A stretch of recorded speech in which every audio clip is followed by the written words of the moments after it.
유럽에서 가장 두려운 병사였던 영국 장궁병을 상상해보세요.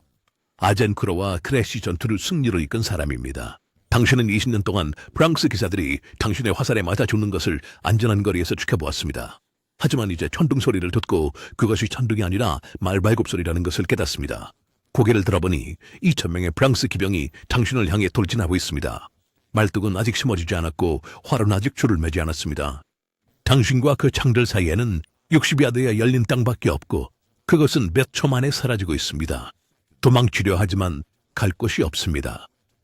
마지막으로 보이는 것은 친구들에게 돌진하는 말과 강철의 벽이고 그 다음에는 땅에 쓰러져 짓밟히며 뼈가 부러지고 발굽이 가슴과 척추를 짓누르며 비명을 지르고 있습니다. 이것은 1479년 파타이 전투로 프랑스 기사들이 마침내 방어할 수 없는 잉글랜드 장군병들을 잡아내어 6분 만에 2,000명을 학살한 순수한 대학살이었다. 거의 한 세기 동안 잉글랜드 장군병들은 프랑스 귀족들의 악몽이었다. 1446년 이후로 잉글랜드와 프랑스 간의 모든 주요 전투는 같은 방식으로 끝났다. 프랑스 기사들이 용감하게 영국 진지를 향해 돌진하면 가까이 가기도 전에 화살이 하늘을 어둡게 만들었습니다. 어린 시절부터 훈련한 전문가 공수들이 쏜 수천 개의 화살, 이들은 200야드 거리에서 1분에 12발의 화살을 정확히 쏠 수 있었습니다. 화살은 갑옷을 뚫고 말을 죽이며 돌진을 학살로 바꾸었습니다. 프랑스는 더 나은 갑옷, 다른 전술, 야간 공격, 전투를 완전히 피하는 등 모든 것을 시도했다. 아무것도 효과가 없었다. 장공은 중세 기병을 쓸모없게 만들었고 프랑스 귀족들은 그것을 증명하는 상처와 트라우마를 가지고 있었다. 장공 자체는 기술적 공포 무기로 효과적으로 사용하기 위해 평생의 훈련과 엄청난 힘이 필요한 6피트 길이의 주먹나무 막대였다. 영국 공수들은 어린 시절부터 훈련을 시작하여 지속적인 연습으로 인해 왼팔이 과도하게 발달하고 척추가 변형되었습니다. 전쟁용 활은 대부분의 현대 복합활보다 무거운 150파운드 이상의 장약을 가지고 있었습니다. 화살은 갑옷을 뚫기 위해 설계된 무거운 보드킨 촉을 가진 3피트 길이였습니다. 근거리에서는 판금 갑옷을 관통할 수 있었습니다. 어떤 거리에서도 말들을 죽일 수 있었습니다. 그리고 영국 공수들은 매우 잘 훈련되어 있어 장시간 동안 빠른 속도로 화살을 쏘아내어 중세의 어떤 군대도 전진할 수 없는 죽음의 비를 만들 수 있었습니다. 아젠코르의 트라우마는 1429년에도 여전히 프랑스를 괴롭혔습니다.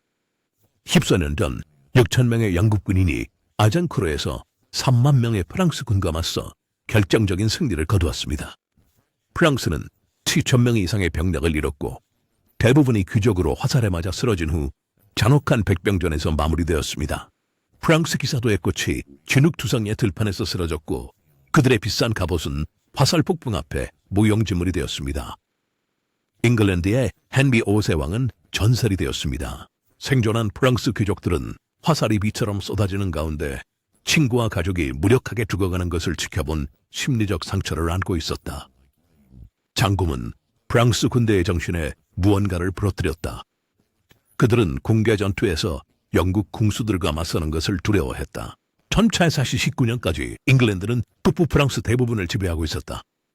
프랑스 왕은 약했고 왕국은 분열되어 있었으며 잉글랜드 군대는 루아르 계곡을 지배하는 열쇠인 오를레앙을 포위하고 있었다. 오를레앙이 함락되면 프랑스는 사실상 독립왕국으로서 끝나게 될 것이었다. 프랑스의 사기는 역사상 최저점에 있었다. 병사들은 탈영하고 귀족들은 영국 대신 서로 싸웠으며 모두가 신이 프랑스를 버렸다고 믿었다. 영국은 무적처럼 보였다. 그들의 장군병은 세대에 걸쳐 모든 전투에서 승리했다. 프랑스 지휘관들은 영국 진지를 직접 공격하지 말아야 한다는 것을 배웠다. 현명한 전략은 전투를 완전히 피하는 것이었습니다. 영국군이 포위전에서 굶주리게 하고 그들의 보급선을 괴롭히는 것이었습니다. 그러나 전투를 피하는 것은 전쟁에서 서서히 패배하는 것을 의미했습니다. 그러던 중 17세의 농민 소녀 잔 다르크가 나타나 모든 것을 바꾸었습니다. 그녀는 신이 자신을 프랑스를 구하라고 보냈다고 주장했고 어떻게든 프랑스 지휘관들을 설득하여 오를레앙을 구원하러 가는 군대에 합류하게 했습니다. 그녀의 환상이 신선한 것이든 망상이든 상관없습니다. 중요한 것은 그녀가 프랑스 군인들에게 수십 년 동안 없었던 자신감을 주었다는 것입니다. 그녀는 그들에게 그들이 승리할 것이며 신이 그들 편에 있으며 영국군이 패배할 것이라고 말했습니다. 그리고 놀랍게도 군인들은 그녀를 믿었습니다. 잔이 오를레앙에 도착했을 때 후퇴하고 전투를 피하던 프랑스 군대가 갑자기 공격적으로 변했습니다. 그들은 영국군의 포위 진지를 공격했고 승리했습니다. 그들은 1년의 작은 승리로 오를레앙에서 영국군을 몰아냈습니다. 한 세대 만에 처음으로 프랑스 군인들은 영국과 싸우는 것을 두려워하지 않았습니다. 1419년 5월 오를레앙이 구출된 후 프랑스 군대는 공격으로 나섰습니다. 그들은 후퇴하는 영국군을 추격하며 야전에서 그들을 무찌를 기회를 찾았습니다. 이것은 전례가 없는 일이었습니다. 프랑스 군대는 장궁의 우세 때문에 수십 년 동안 주요 전투를 피하고 있었습니다. 그러나 잔의 존재와 오를레앙에서의 기세가 프랑스의 심리를 변화시켰습니다. 군대는 전투 경험이 풍부한 귀족들인 장드 디누아와 라이르가 지휘했으며 싸우는 법을 아는 강인한 베테랑들이었습니다. 그들은 무모하지 않았습니다. 그들은 적절한 기회를 찾고 있었습니다. 그들은 궁수들이 방어를 준비하기 전에 영국군을 취약한 위치에서 잡아야 했습니다. 만약 영국군이 행군 중이거나 준비되지 않은 상태에서 공격할 수 있다면 장군병들은 무용지물이 될 것입니다. 6월 18일 프랑스 정찰병들은 오를레앙에서 약 50마일 떨어진 파타이 마을 근처에서 영국군을 발견했습니다.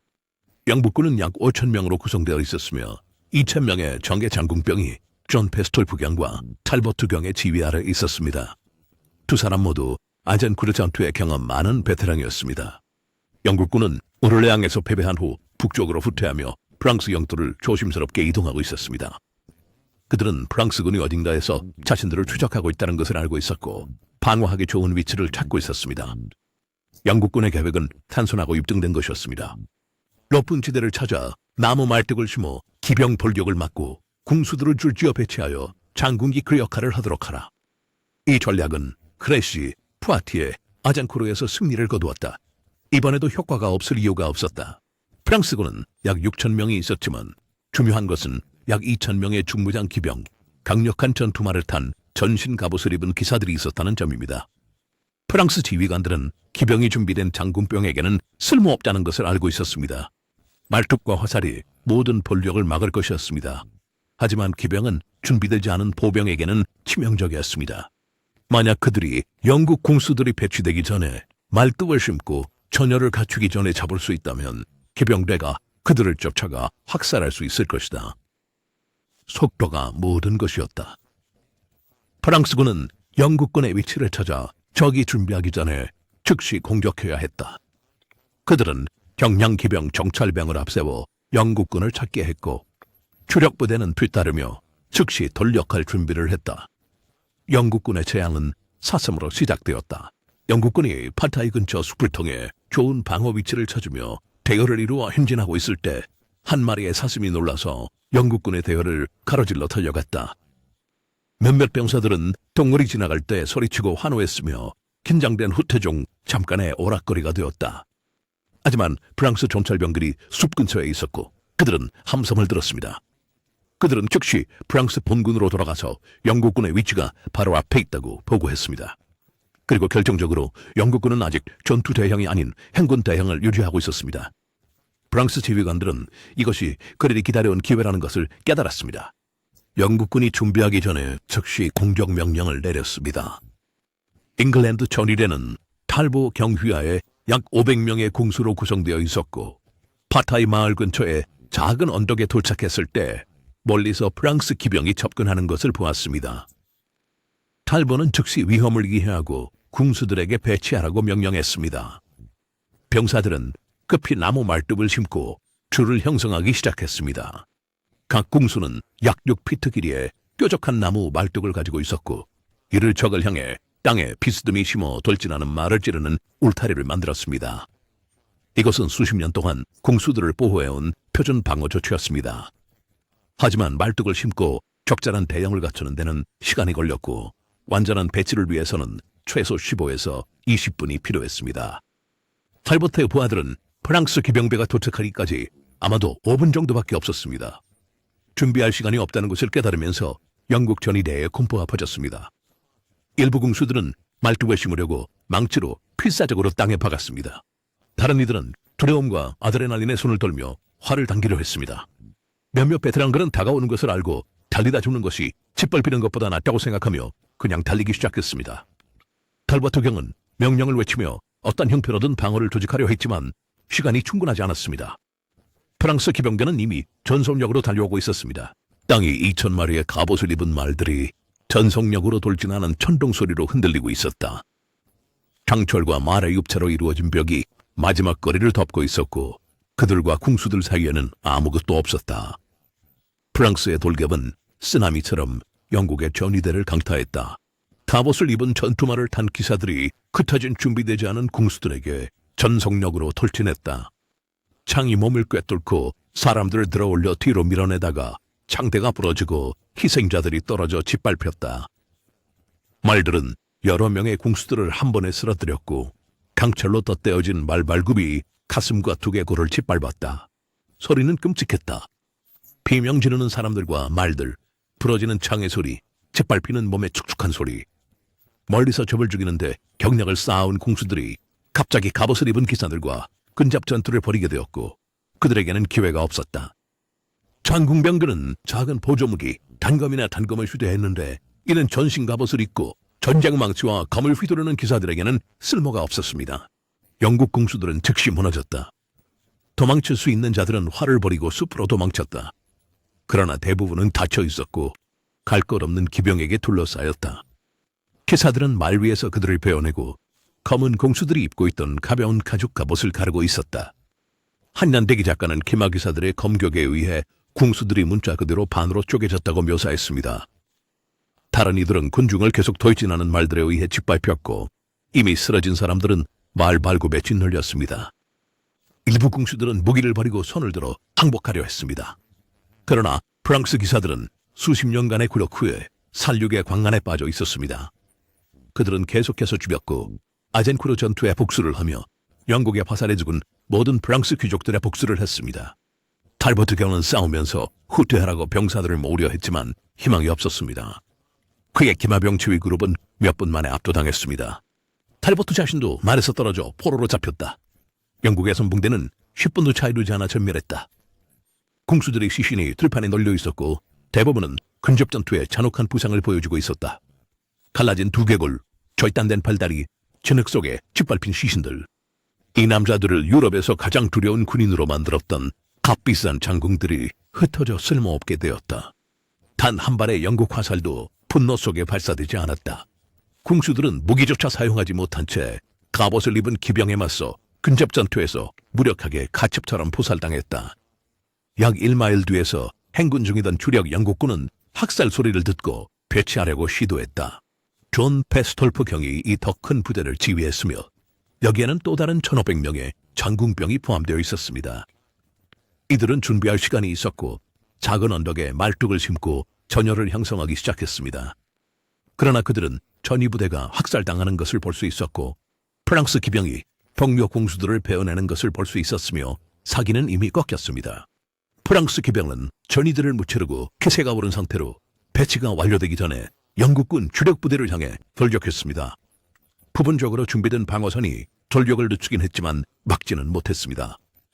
프랑스 기사들은 불안전한 말뚝산을 뚫고 돌진했으며 말들은 장애물을 뛰어넘거나 밀고 나갔고 기사들은 위에서 궁수들을 내려쳤습니다. 더욱 잔인한 근접전이 언덕꼭대기에서 벌어졌습니다. 궁수들은 갑옷을 입은 기사들에 맞서 필사적으로 자신을 방어하기 위해 활을 곤봉처럼 휘둘렀습니다. 일부는 검과 단검을 뿜어들었지만 그들은 완전한 갑옷을 입은 2배 무게의 전사들과 싸우고 있었습니다. 기사들은 궁수들의 목을 잡아 말에서 들어올려 단검으로 눈구멍이나 턱 아래를 찔렀습니다.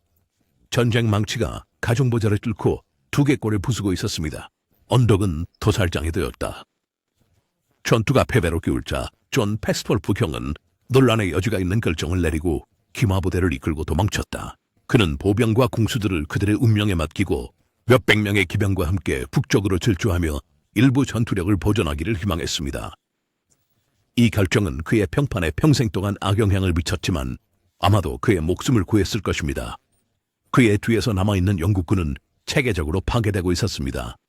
궁수들은 방어 서클을 형성하려 했지만 프랑스 기병대가 그들을 간단히 짓밟았습니다.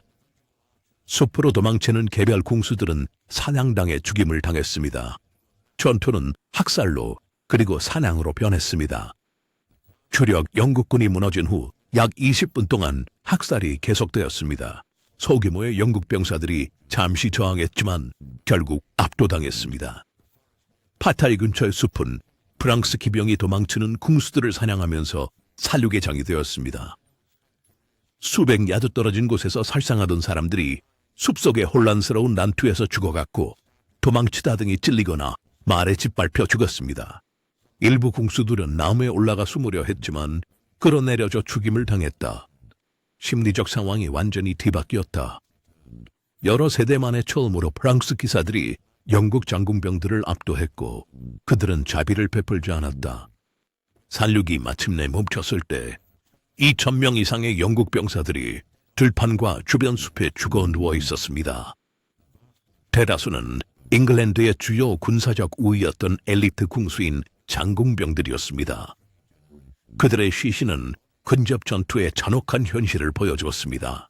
부서진 두개골, 절단된 팔다리, 창에 찔린 상처, 말에 짓밟혀 생긴 독특한 부상, 진흙 속에 부서지고 납작해진 시신들. 많은 이들이 여전히 쓸모없는 활을 쥐고 있었다.